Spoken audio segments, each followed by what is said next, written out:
अपेक्षा ध्यान में परम पूज्य गुरुदेव श्री महाप्रज्ञ जी ने आचारांग का एक सूत्र जोड़ा। संतिक्खये अपपद मप्पयेन। संतिक्खये, संतिक्खये का मतलब देखो, इसको आत्मा के द्वारा आत्मा को देखो। छोटा सा सूत्र लग रहा है लेकिन साधना का सूत्र है। कैसे? हम दिन भर की जीवनचर्या से जुड़े रहते हैं और अधिकांशतः मैं कहूं तो अतिशयोक्ति नहीं होगी कि लगभग ध्यान शरीर पर ही टिका रहता है, केंद्रित रहता है।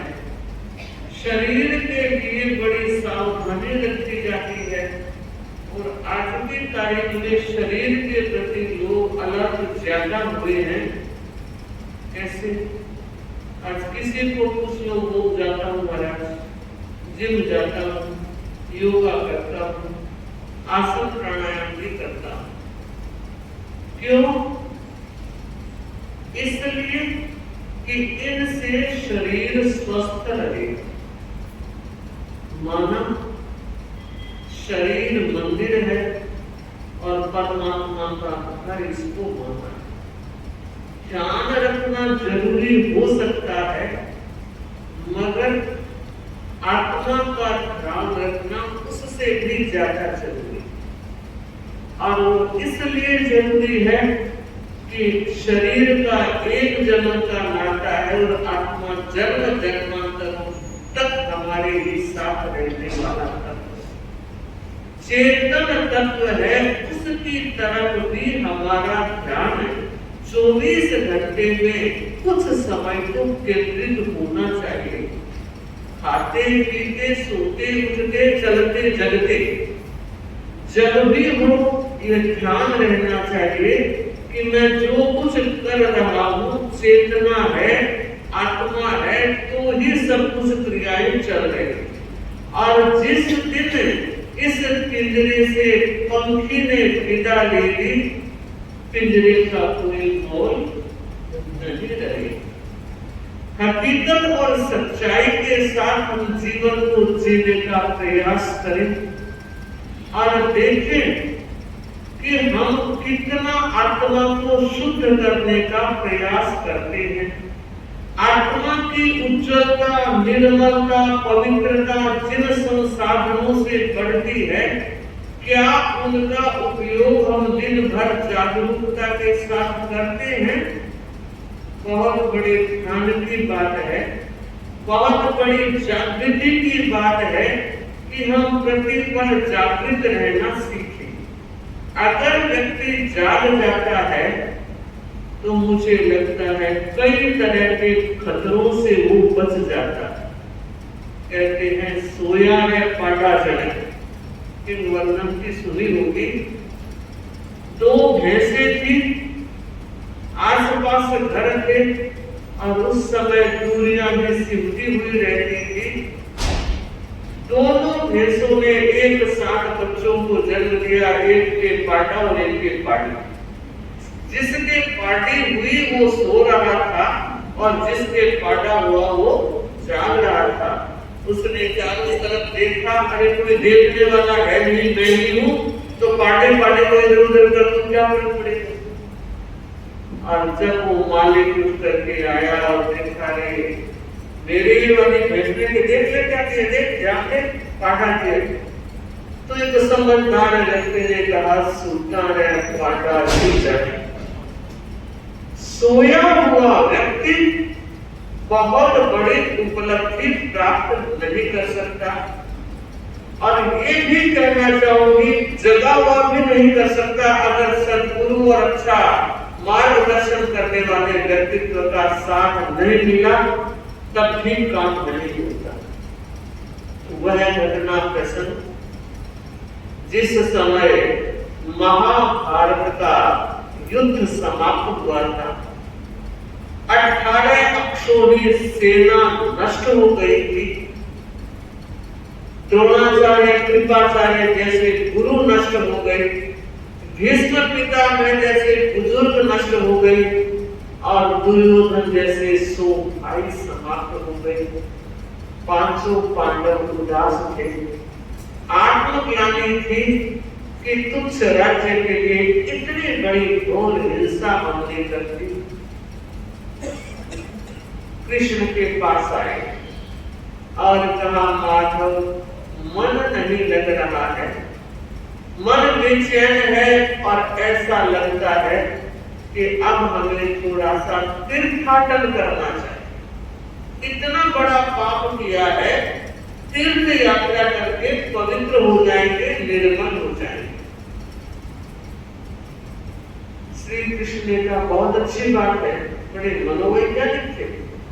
ये नहीं कहा कि नहीं तीर्थ यात्रा से होगा क्या, कि नहीं बिल्कुल तीर्थ यात्रा करो। तो क्या लक्ष्य बनाया है कि हमने 64 तीर्थ करने का लक्ष्य बनाया और सनातन परंपरा 64 तीर्थ ही मानती है। तो कहा, ठीक है, यात्रा करो, एक मेरा भी काम करते हैं। आपका क्या काम है? एक कुंडी लेकर आए और कहा, तुम लोग स्नान करो, जिस भी तीर्थ में जाओ वहां इसको भी स्नान करवाते हैं। स्नान करवाना मत भूलना। और एक हिदायत और दी, याद रखना, जब तुम त्रिवेणी संगम में जाओ, प्रयागराज में जाओ, लास्ट में जाना और इस कुंडी में वो वहां का निर्मल पवित्र पानी भर के ले आना। काम करोगे पक्का, भूलोगे नहीं, बिल्कुल नहीं भूलेंगे। और बंधु 64 तीर्थों की यात्रा की, तुम्हें को भी स्नान बराबर करवाया और जैसा कहा था मुरली करने, वहां का पानी भर करके कुंडी में लेकर तो कहा कि तुम लोगों ने तीर्थ यात्रा कर ली, कहां कर ली, कैसा रहा अनुभव? बहुत अच्छा रहा। वहां साधु संतों की सेवा का भी मौका मिला, दर्शन का सौभाग्य भी प्राप्त हुआ और मन में बड़ी प्रसन्नता है, हमने पाप धो लिया। अच्छा, मेरी टुकड़ी कहाँ है? और बड़ी सुरक्षा के साथ डब्बे में फिट करके लेकर आए, बड़े ध्यान से खोला और दोनों हाथों से 500 भाइयों ने मिलकर टुकड़ी थे। और अब देखिए, एक गिलास लोटा बर्तन कुछ मंगवाया, एक साधन तोड़ने का कुछ मंगवाया और वो पानी सारा एक गिलास में डाला। थोड़ा सा पानी कृष्ण ने अपने मुंह में लिया और उन लोगों को भी कहा, थोड़ा थोड़ा पी लो। कृष्ण ने पानी छूटा और सबने भी छू लिया। क्यों? कि पानी तो कड़वा। अच्छा, पानी कड़वा है, कोई बात नहीं, थोड़ा सा तुम्बी का टुकड़ा निकाल तो कहिए खा लो, ये कैसा है? तो कहिए ये खाना है। तो तुम लोगों ने बहुत बड़ी गलती की। क्या गलती की? कि तुम लोगों ने मेरी तुम्बी को स्नान नहीं करवाया। कि ऐसा कैसे हो सकता है? खूब हमने एक बार स्नान किया, इसको 2 बार कराया, कहीं कोई कमी नहीं रखी। पर माधव, ये तो आप भी जानते हैं, तो भीतर में कड़वी है वो मीठी कैसे होगी? बाहर से कुंडी को धोया पर इसका अंतर कभी भी खारीपन को छोड़ने वाला नहीं। हम क्या कर सकते हैं? क्या सच है? कि बिल्कुल सच। और अब श्री कृष्ण ने कहा, देखो मैं अब तुम्हें एक बात बताता हूं, 64 तीर्थों की यात्रा करने के बाद भी तुम्बी का खारापन और कड़वापन नष्ट नहीं। तो क्या तुम ये मान रहे हो कि हमने तीर्थ यात्रा कर ली और हमारा सारा मैल समाप्त हो गया? तीर्थ यात्रा करके तुम लोगों ने स्नान शरीर को करवाया और पूरा शरीर का स्नान भीतर के विकार को कभी भी दूर नहीं कर सकता। तो प्रभु मार्गदर्शन करें हमें क्या करना चाहिए।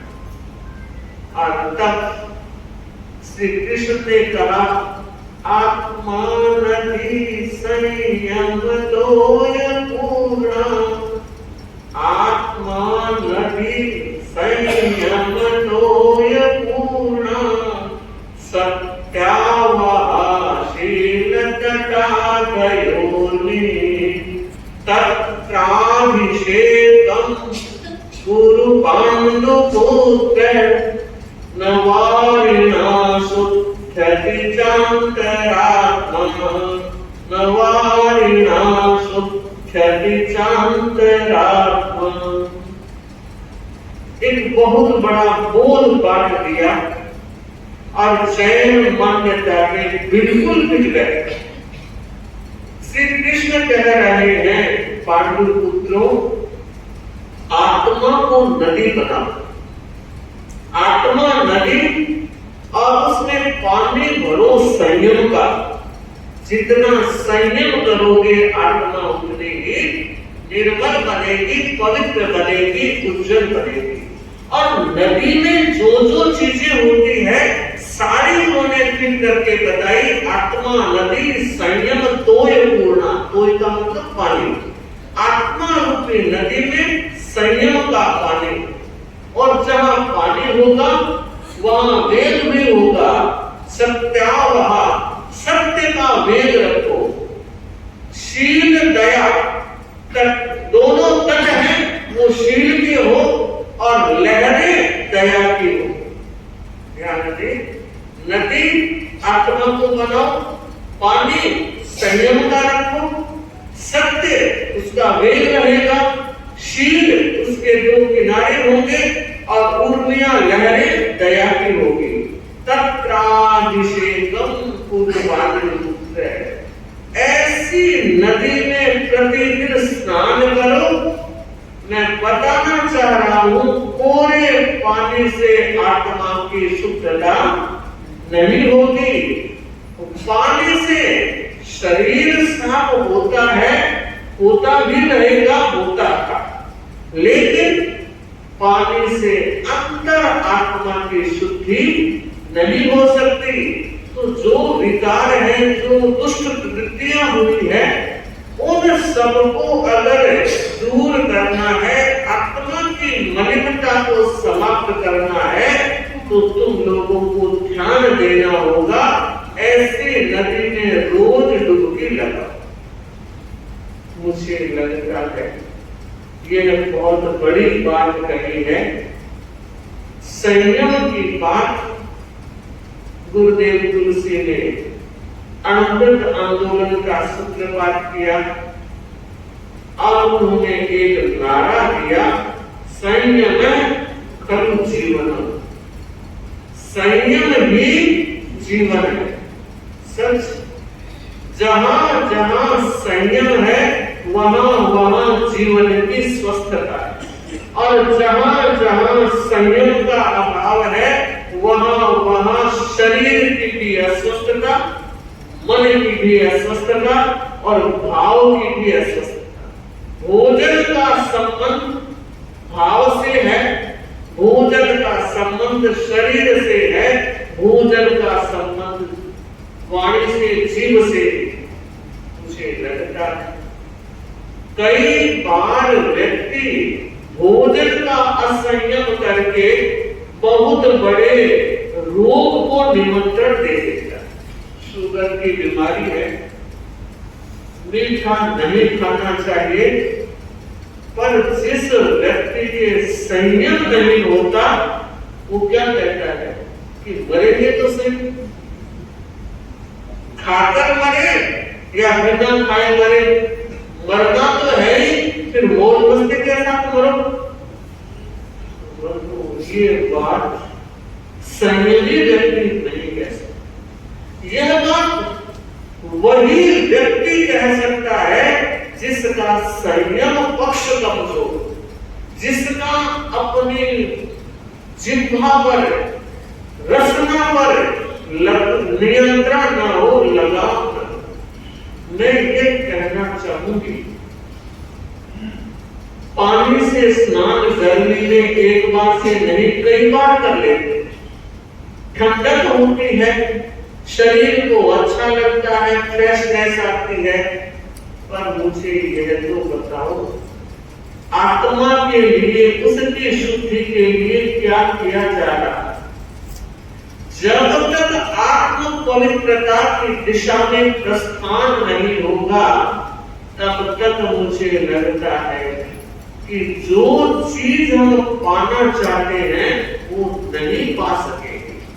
जब मैं संयम की बात कर रही हूं, तो मुझे लगता है सामूहिक जीवन में संयम और ज्यादा जरूरी है। अकेले में कोई कहने वाला नहीं, कोई कुछ बोलने वाला नहीं, जो चाहो मन मर्जी कर, कोई फर्क नहीं पड़ता। मगर अकेले हम रह नहीं सकते, अकेले रह नहीं सकते। जब समूह में रहना है तो संयम करना सीखना होगा। अब घर के 5 व्यक्ति हैं, ऊंची नीची बात तो हो ही सकती है, उसमें गुस्सा अगर करते हो तो नुकसान किसका?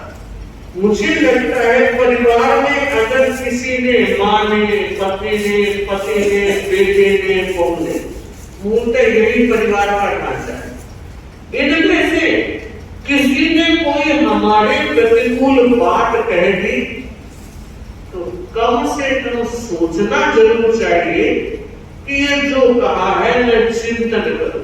लेकिन चिंतन का दरवाजा तो बंद है, बस सीधा ही गुस्सा किया, निर्णय लिया और दूर हो गए। आप मुझे बताओ, क्या यह समाधान है? क्या इससे तनाव और चिंता कम होगी? क्या ऐसा व्यवहार करने से रिश्तों की दूरियां कम होगी? सोचे, हर भाई बहन विचार करे कि रिश्तों के बीच मुझे रहना है, रिश्तों के बीच मुझे जीना है, सबको सुनना है, सबको समझना है और अपनी समझ को भी थोड़ा विकसित करना है। बस मैंने सोच लिया वो ठीक, मैंने कर लिया वो ठीक और मैंने कह दिया वो ठीक। कुछ व्यक्तियों की ऐसी आदत हो सकती है, पर वह आदत उनके लिए ही नुकसानदायक है। दूसरे का अहित बाद में होता है, अपना अहित पहले होता है। दूसरे ने तो उसको संकट ले लिया तो हो सकता है वो नुकसान से बच जाए, लेकिन खुद ने सुनते ही गुस्सा कर लिया, नुकसान किसका हुआ? अरे आप लोग कोई कालिदास तो नहीं हो ना? कालिदास तो सब जानते, क्या किया?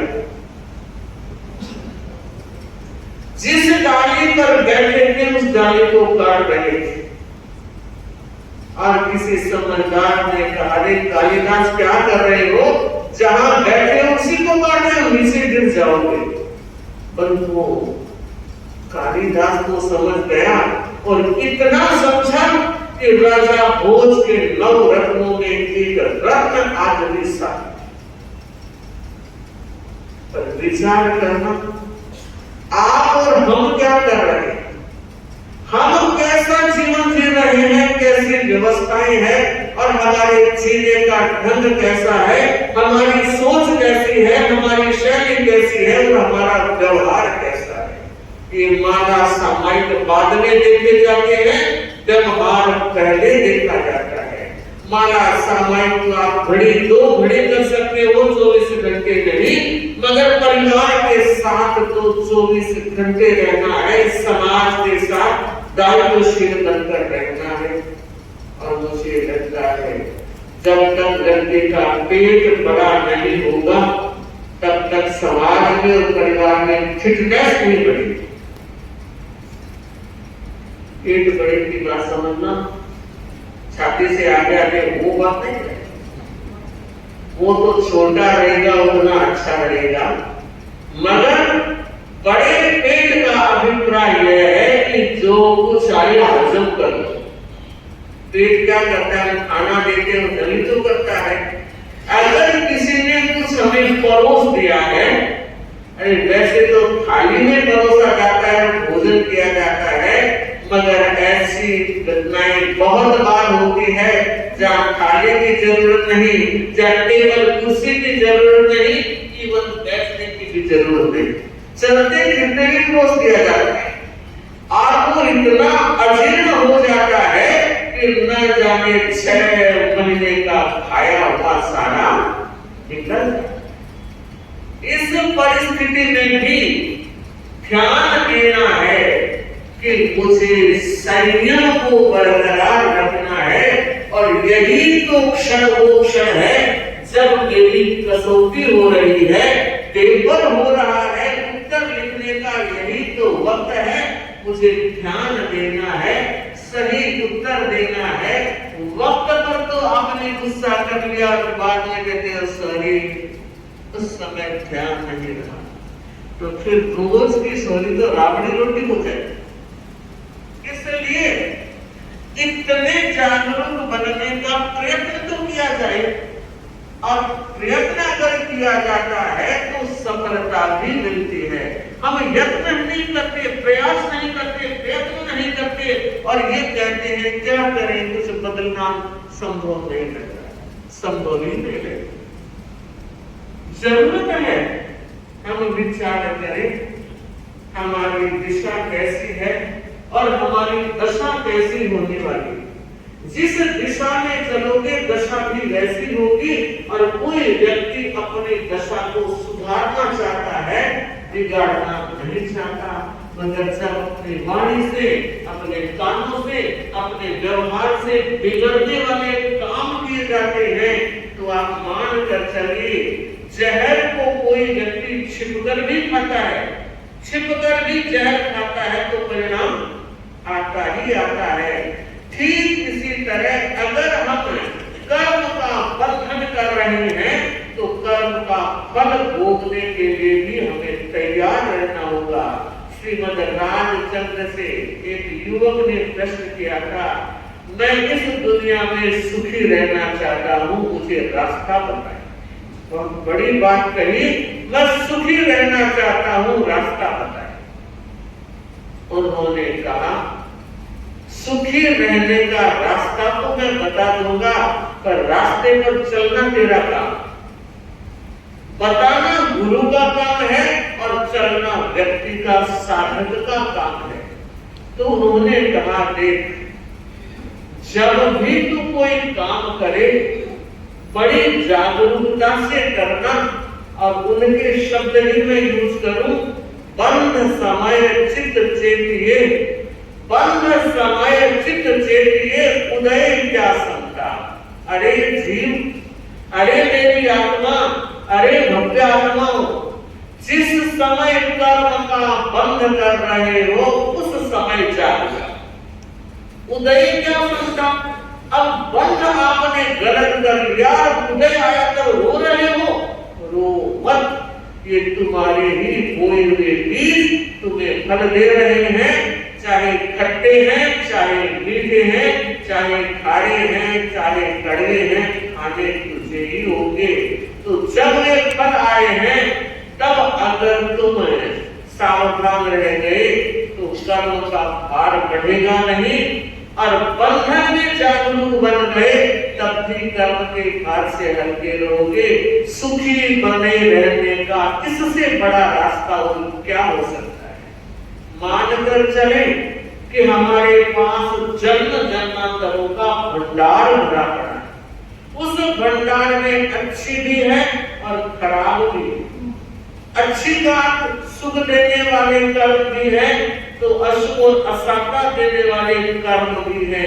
व्यक्ति कहता है, लोग भी कई बार कह देते हैं, भाई कितना भला आदमी था, इस जन्म में तो उसने कोई ऐसा पाप नहीं किया जो इस तरह दंड भोगना पड़े, मगर भोग रहा है। क्यों? इस जन्म में नहीं किया तो पिछले जन्मों का लेखा जोखा है। कहीं न कहीं तो खता हुई है, कहीं न कहीं त्रुटि और कमाल हुआ है, उस प्रमाद के परिष्कार के लिए क्षण है, ये वक्त आया है। तो मैं सभी मुमुक्षु भाई बहनों से जो मोक्ष की इच्छा से आगे बढ़ रहे हैं, वे अपने जीवन की हर शैली को समझने का प्रयास करें, समझ के साथ जीने का प्रयास करें और अपने भावधारा को निर्मल रखने का प्रयास करें। ओम केवली कन्नतो नमो चत्तारि लोकोत्तमा अरहंता लोकोत्तमा सिद्धा लोकोत्तमा साहु लोकोत्तमा केवली कन्नतो नमो लोकोत्तमो चत्तारि शरणं पवज्जामि अरहन्ते शरणं पवज्जामि सिद्धे शरणं पवज्जामि साहु शरणं पवज्जामि केवली कन्नतं धम्मं शरणं विघ्नहरणं